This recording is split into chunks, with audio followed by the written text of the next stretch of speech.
GTRT here, Geeks of the Round Table. My name is Rafael Antonio Torres Cortez, but everybody calls me Reggie. And my name is Gino Rivas Rosas. Everybody calls me Gino. Like, share, subscribe, and comment. We have a very exciting episode for you today, so stay tuned for all geeky content and tell your geeky friends of our channel. And make sure you stick around for a great episode. Today we're going to be philosophizing and dissecting on the Warhammer 40K lore. And what it's all about and how deep it goes. And for that, we're going to have my homie actually take it over today, because he's the one who's done a little more of the research. So how do we start with all this? Where do we... It's really hard to just begin with the timeline, but the reason why I started researching 40K, like Warhammer, basically, I used to go to my friend's house, and he used to have one of the miniatures, like a Khorne Bloodthirster. It's like a red figurine, really intricately painted. And every time I went to Comic-Con and all these different, like Fan Expo and all these things, like I always saw people like with 40K and Warhammer, but I never got into it really to investigate like what it was. And I gotta tell you, it's amazing lore in itself. It took me a really long time from watching YouTube videos and like audibles and different things to get all the information. That was just on the lore, let alone like the painting of the miniatures, which in itself, there's different styles that they have. They have something called Grim Dark, which basically is just like a worn out kind of style of like decay for where they do the figurines. They have the way that they get painted in Games Workshop, which is a more lively kind of like happy setting. I know that a lot of people are not happy about that from what I see in like the forums and everything when they speak about 40K. So it's a different There are kind of different facets of the hobby and how they explain it and how you can get into it and how you can actually like engage in this thing. I know it's big because a couple of years ago I was getting into fantasy books and all that, and dark fantasy, this what they call the sword and sorcery kind of books, Conan, so they have an exclusive place where you can actually consume the lore and the books, I should say, called the Black Library, and they dedicate themselves strictly to releasing books on different characters, from like Primarchs to like Chaos Gods, Chaos Marines. Books. Yeah, there's books also. Because that's what I thought it was a book, but then doing the research a couple of years ago, like I said, I realized that it was actually started as a tabletop. As a tabletop game with painting miniatures. And then games and all that, but I thought it was basically a sword and sorcery book like Conan or It does have these things. Now it does has these things, but it's more. They do have Warhammer Fantasy, which is a totally different. But it's a late thing that came later. Yeah, the Warhammer 40K universe in itself takes place like 40,000 millennium in our galaxy. So it takes everything from that and then elaborates on the lore. Oh, like an extreme future. An extreme future, and everything in 40K is absolutely extreme. Like from the amounts of people that are in these planets, from the amounts of armies that they have, different kinds of armies, different legions, different factions, different kinds of Xenos. They have like Necrons and what Xenos, like races? Chaos like Marines? Races? No, Xenos is just basically like non-humans, because the culture in itself is xenophobic. The human race is xenophobic within this setting. So like they have phobias of other races. Everything, that is everything except that's not human. Whatever is not human. Yeah, and if you're a human and then you start going into those sides, you become a heretic. Yeah, so it's like so anyway, getting into the nitty gritty of it, the intro of the setting, or the hobby, I should say, is in the grim darkness of the far future. There's only war, and these are gargantuan wars. Like the amounts of human beings and resources and weapons that they have is amped up to 1,000. Like even looking at, in my mind, because of the lore, like Warcraft that has a whole bunch of lore, Warhammer blows it away by leaps and bounds. Wow. And it's because everything in it is just amped up to the 10th degree of extreme. It's like 100,000%. These people do not hold back. From the star gods that they have in the setting called the Satan. They kind of look similar to remember Killer Instinct? Oh yeah. So Cinder or like those, like that style. So basically, those guys are the ones that begin in the setting, at the beginning of the universe. From there are the old ones, which are told like immortal gods that are psychic, and they engage in this war. The Necrons don't start off as the Necrons; they start as the Necrontyrs, and their culture is similar to like an Egyptian culture. In that sense of that I could only compare it in real life. That they are they worship the dead. Their bodies are ridden with cancers. Like they're I want to like cancers, and they're sickly. They have short lifespans. Tumors. They have all like their son is corrupts their bodies. Wow. So they engage in a war called the War of Heaven with the actual old ones. This happens. Yeah, so and then they get their asses kicked because the old ones have so much great technology, and they use the webway, which is another way to jump from. It's not even light speed; it just jumps from one place to the other. So it's like a wormhole kind of style, like that kind of thing. Como Ultra Instinct. Yeah, not like that. No, not instant transmission. No, not like, but something similar. But anyway, so they use that to be able to fight the Necrontyr. They kick their asses. The Necrontyrs get pushed back to their home planet. Then eventually the Satan show up. They make a deal with the Necrontyrs and tell them basically we can make you immortal. So that's like prehistory. This is the prehistory. Like that's not even the current setting. Okay. From there, the Necrons decide that they're gonna give up their souls or their bodies. They're gonna give up their bodies for like mechanical bodies. Oh, okay. So then they go from being the Necrontyr to being the Necrons. Oh. And they're basically automatons. Sorry. Automatons. And they have no souls. The Satan feed on their souls. Okay. And then they end up going to war again against the old ones. At this point, the old ones start creating the orcs and the Eldari to fight these dudes too.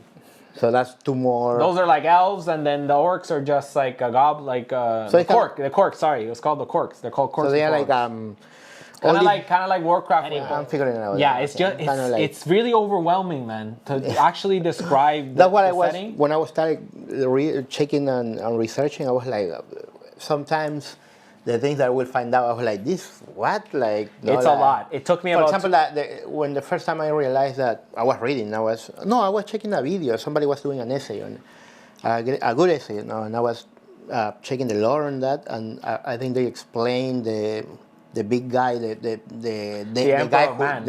emperor who is not who is dead but not really. That's a whole nother thing. No, I was like, he's dead but he's not really dead. They keeping him alive but he's not alive. So the story of that the Emperor like, of Man, the story of the Emperor of Man is basically these shamans who would they were immortal, like they would die. They weren't immortal, like they died and then they would resurrect. They would die and resurrect. They would die and resurrect, different lives. Eventually, when they went through the warp, which is, I guess, the other side, started realizing that bad things were coming through, that there was going to be the chaos gods were going to get formed. They had a lot of premonitions that bad stuff was going to come in. And they decided to do like a ritual, and then they have a mass suicide. And from all that energy, they create the Emperor of Man. The Emperor of Man is a perpetual. He can, when he dies, he comes back to life. And basically, throughout the history of mankind, as all these things are happening, all these conflicts and everything, this man is either guiding people or getting directly involved in history. Okay. But he doesn't indirectly. He's not like in it. Like nobody, they don't know about his presence. And then eventually, when mankind goes through the age of technology, which is the height of human technology, and they start going out into the galaxy, and they start running into the Xenos, and they start fighting, there's a decline. And then from there, he takes over, and then he starts going he goes into unification wars. So wow. Yeah, it's. So it's like a campaign to. He goes into a campaign to another campaign. Yeah, on Earth to basically unify everybody. Unifies everybody, and I'm jumping off a whole bunch of stuff. But I know. From there, he unifies Earth, eradicates religion, because he doesn't want religion in there. And then engages in a great crusade with his 20 sons which are Primarchs, which are basically made from his DNA. They like okay. And they're super Like soldiers, demigods, like like super, demigods. He's a god, super he's crazy. demigod. He's basically the Emperor of Man, like a god. Has all this psychic power. At some point in the story, he even walks through a gate, and then he comes out with even more power because it's part of the warp in this planet called Moloch. Just that guy's lore is a lot, man. It's a lot, and it doesn't take you to the current setting. All these things take place in the 31st millennium. So for anybody who is like a new to the Warhammer 40K, do they have to learn all the prehistory to be able to or play or partake? It depends. It depends because there's certain different things of this hobby and how they refer to it. They have the hobby of painting the figurines, which is it's amazing. Amazing, great. And they make the dioramas. They make them fight with real like in a way like like they used to portray battles back in the day in the 1800s, for example. They would just put a big map on the floor. You do this, you do that, campaigning. You attack over here or whatever. So that. Yeah, in itself they have the dioramas. They have the way that the game gets played, which like two big armies against two big armies, which is the proper setting, I would probably say, like that. They use dice. They have set rules. They also have games that have. You can use like 5 figurines and play like smaller games. So there's that part of the hobby. Games, no? There's the lore of the hobby. Okay. And learning about the history and then reading the books. And then from there you can choose different factions. Some people prefer chaos. Some people like chaos undivided, which is chaos all unified. They have 4 chaos gods: Khorne, Tzeentch, so you can play with any. Slaanesh. You can choose any villains, heroes. You can, it's not about villains and heroes because if you really look at the history of all these races and all these different factions, they have reasons to. They have very questionable ethics. All of them. All of them. The good like, ones. For the example, bad ones. there's a point in humanity where they give rise to AI. There's artificial intelligence. Then they rebel. And like many scientists are saying that they will if we do that. So they basically have the men of iron that rebel against humanity, and then after the war and everything, they say, okay, no more AI. So instead of that, we have cyborgs. But the cyborgs have human enhanced cyborgs, but a lot of them are either like mentally dead, like it's not a pleasant setting. Yeah. I don't, and they call it the grimdark. Because that's how nitty gritty you can get down to it. Like it's just like dirt, like cesspool. Like I don't know how else to describe it. It's just ridiculous. No, I know because the few because when you times see it, that I've seen, I was when like, you see the battles, these were like like you said, to the extreme. No? Like, to the extreme. Like, it's great. They take it to the it's next great level. Because the lore is rich in itself. I love the lore because for me, when I was a kid and I would play Zelda with my brother. I was the best big brother because my little brother would be like, here, you play and I'll read the guide. I'd read Nintendo Power or like Game Pro or something and start being like, oh no, let's try this, let's do this, let's go through this setting, let's try to do that, let's move that. And that's how I enjoy it. How you learn to do the campaigning. Yeah, so when I started investigating lore and just reading these things, it was really cool to me. For like Warcraft, for example, I go back to that because they have rich history. Yeah. Star Wars has that, Star Trek. Even the Halo games, they have really rich history. Mass Effect has really rich lore, but by far, 40K blows them out of the water. Wow, like, man! It's the amount of stuff, and I haven't gotten into. So if you get into the actual books, if you get into it, like you think that to get into Warhammer 40K, there's no light playing or whatever. You get in there and you have to get deep. You have to really anything or, that you're or it will take you. It will make you. If you like one thing about it, if you're the type of person that's meticulous and you want to paint and you want to set up these settings and all these things and you want to get into like the different ways of painting, different techniques. And you're gonna get deep. You're gonna get deep. If you get into reading the books in itself, with just the Black Library, it's great. The lore is the same. Yeah. Everything about it is makes you have to be want 100% committed. Yeah. And honestly, I know that I'm not doing justice to it just in how I'm describing it in this. for the people that actually have been at this for 30 years. Yeah. Mad respect, man. Because the dedication, I think they're on their 9th codex now. Wow. And every single one improving on the game, improving on the lore, improving on the history, retconning here and there. But it's just awesome, man. Like for us, I feel a little bit of shame because I'm just like, man, I wish I would have learned about this 20 years ago. Or because it's great. Because some people just play and it's not for the casual person. Yeah, that's it's what not say. for just as being just cash. You're not gonna. You're gonna play for 1 hour and be like, okay, that's enough. Because the games take hours. The games take hours, and the people that go into these games are serious. They're serious. They're serious about what they're doing. Wow, man. But to be honest, I highly recommend to everybody, please check out Warhammer 40K. Like, I'm begging you, you will not be disappointed. If they like tabletops or either video games, they have now video games, because that's I think from the videos I that like I've books, watched, so probably I'm gonna from the books right now. From the people that I've been researching on YouTube and on the web, especially, I think it's going into like a renaissance where like now Games Workshop is actually making like a lot of money off these things, and people are actually getting into this more. Because this is the perfect time then. So it's the perfect time to be able to do it, honestly. Like, and it's just a lot. It's just a lot, man. Like, you have to really, really commit to it. The YouTube videos, listen, I want to send a shout out to Luton09, who's like a master. The guy creates like amazing videos on YouTube. Not just visually, but the actual execution of it, great. On Warhammer 40K or Warhammer 40K. He does other. I don't know if he does other things, but I've watched most of the stuff that I have subscribed. Is like that. Major Kill. That's another guy. He's an Australian dude. He does a lot of funny stuff. Oh, wow. He's going like up and up and up. He's really cool. The two guys from One Mind Syndicate.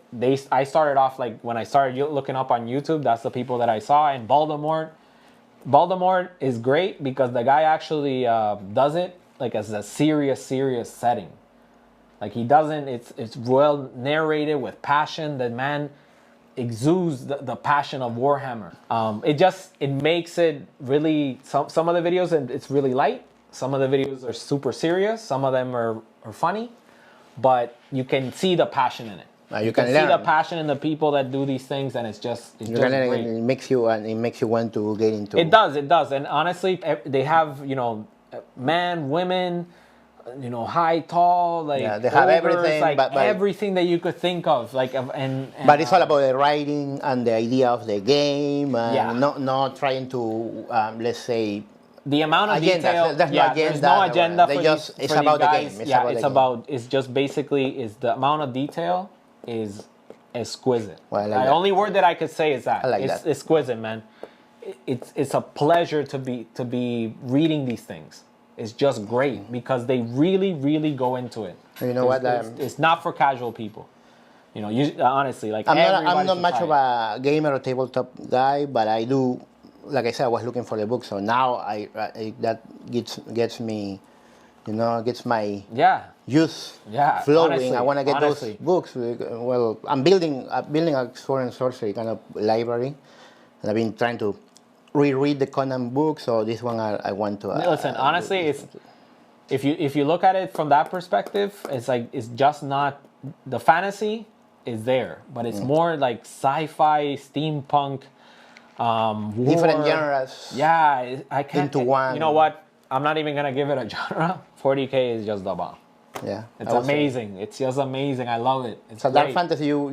If you want to read something amazing that you will, not only read in my case, but playing the game and all that will get you there and kind of like hooked up. Warhammer 40K. 100%, 100,000%. Like, check it out. Honestly, you would enjoy it very much. Thank you very much. This is GTRT. See you next time, homies, and stay hip to the geeks.